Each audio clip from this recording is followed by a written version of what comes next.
नमस्कार, स्वागत है आप सबका हिंदी जनमंच पर, हिंदी वाणी जन की वाणी। और आज जो है बाल विकास के संदर्भ में डीएलएड का प्रशिक्षण प्राप्त कर रहे हैं जो बाल विकास के प्रशिक्षु हैं, उनके संदर्भ में महत्वपूर्ण प्रश्नों की श्रृंखला जो है अतिलघुत्तरीय प्रश्न जो कि परीक्षा की दृष्टि से उपयोगी है उनको रखा गया है।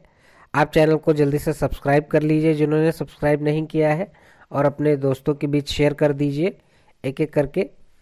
चलिए देखते हैं बाल विकास के महत्वपूर्ण प्रश्न। तो चलिए शुरू करते हैं बाल विकास के महत्वपूर्ण प्रश्नों को और एक एक करके अतिलघुत्तरीय प्रश्नों को देखते हैं बाल विकास से संबंधित। सबसे पहले, बाल्यावस्था जीवन का अनोखा काल है। बाल्यावस्था जीवन का अनोखा काल है, यह कथन किसका है? तो बाल्यावस्था जीवन का अनोखा काल है, यह कथन है कॉल एवं ब्रूस का। कॉल एवं ब्रूस का महत्वपूर्ण प्रश्न है। फिर अगला प्रश्न है, जीवन की सबसे महत्वपूर्ण अवस्था कौन सी है? तो जीवन की महत्वपूर्ण अवस्था है शैशवावस्था। इसके अलावा अगला प्रश्न, जीवन का सबसे कठिन काल किस अवस्था को माना जाता है? तो इसका सही उत्तर है किशोरावस्था को। बाल विकास की कोई परिभाषाएं दीजिए। जैसे प्रश्न पूछ लिया जाता है कि बाल विकास की कोई परिभाषा दीजिए, तो यहाँ पर दो परिभाषाएं हैं, देख लेंगे। तो उनके अनुसार जैसे प्रश्न पूछा जाता है कि बाल विकास की कोई परिभाषा दीजिए, तो आप लिख सकते हैं। सबसे पहले है क्रो एंड क्रो के अनुसार।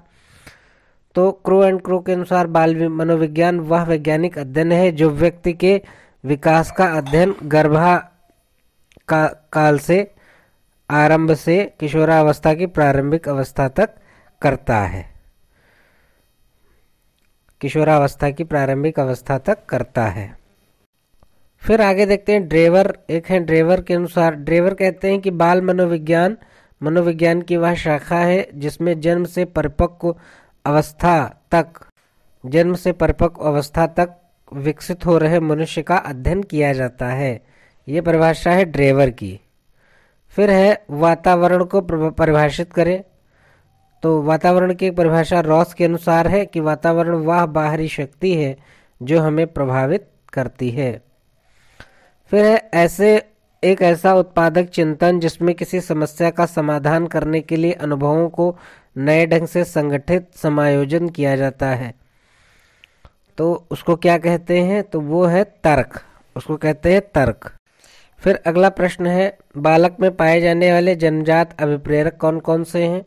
तो बालक में पाए जाने वाले जन्मजात अभिप्रेरकों में भूख, प्यास, नींद, तापक्रम का नियमन, मात्रक व्यवहार, काम, पलायन आदि कई सारे अभिप्रेरक हैं, जिसमें दो चार यहाँ पर बताए गए हैं। फिर अगला प्रश्न है, प्राप्तांक जो किसी प्रदत्त को बराबर भागों में बांटता है क्या कहलाता है? सांख्यिकी स्टैटिक्स से प्रश्न है आपका, तो ये है माध्यांक कहते हैं इसको। इंपॉर्टेंट है, पूछा जाता है, अतिलघुत्तरी में पूछ लेते हैं, बहुविकल्पी में भी पूछ लिया जाता है इसको। फिर है वे प्रेरक जिन्हें व्यक्ति अपने प्रयासों से प्राप्त करता है क्या कहलाते हैं? तो वे प्रेरक जिन्हें व्यक्ति अपने प्रयासों से प्राप्त करता है व्यक्तिगत प्रेरक कहलाते हैं। फिर अगला, बाल विकास के अंतर्गत बाल्यावस्था की अवधि कौन सी मानी जाती है? तो बाल विकास के अंतर्गत बाल्यावस्था की अवधि 6 से 12 वर्ष मानी जाती है शिक्षाविदों के अनुसार।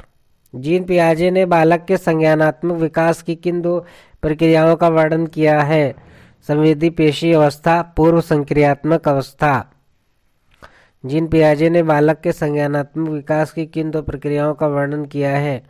तो संवेदी पेशी अवस्था, पूर्व संक्रियात्मक अवस्था। बुद्धि लब्धि निकालने का सूत्र क्या है? तो बुद्धि लब्धि निकालने का सूत्र है मानसिक आयु वास्तविक आयु गुणे 100। इसके अलावा सीएटी परीक्षण का निर्माण किसने किया? तो सीएटी परीक्षण का निर्माण लियोपोल्ड बेलाक ने 1948 ईस्वी में किया था। फिर अगला प्रश्न है, सीखने से संबंधित प्रभाव के नियम का प्रतिपादन किसने किया था? तो सीखने से संबंधित प्रभाव के नियम का प्रतिपादन करने वाले थार्नडाइक हैं। फिर टीएटी निर्माण किससे संबंधित है? तो टीएटी व्यक्तित्व परीक्षण से संबंधित है और यह प्रतिपादित है मरे एवं मॉर्गन द्वारा। मरे और मॉर्गन ने इसको जो है प्रतिपादित किया था टीएटी परीक्षण को। फिर रोरशा परीक्षण विधि किस मनोवैज्ञानिक ने आरंभ की? तो रोरशा परीक्षण विधि हरमन रोरशा ने 1960 ईस्वी में आरंभ की थी। फिर अगला है, जन्म के समय शिशुओं के भीतर कितने संवेग पाए जाते हैं? तो जन्म के समय शिशुओं के भीतर 3 संवेग पाए जाते हैं, इसका ध्यान रखेंगे। जन्म के समय शिशुओं के भीतर 3 संवेग पाए जाते हैं। फिर आगे बढ़ते हैं, अगले प्रश्न की ओर देखते हैं कि बुद्धि के बहुकारक सिद्धांत का प्रतिपादन किसने किया? तो बुद्धि के बहुकारक सिद्धांत का प्रतिपादन करने वाले थार्नडाइक हैं। बुद्धि के बहुकारक सिद्धांत का प्रतिपादन करने वाले थार्नडाइक हैं। फिर अगला प्रश्न है, सामान्य बौद्धिक स्तर के बालक की बुद्धिलब्धि कितनी होती है? तो इसका सही उत्तर है 90 से 109 तक जो है सामान्य बौद्धिक स्तर के बालक की बुद्धिलब्धि मानी जाती है।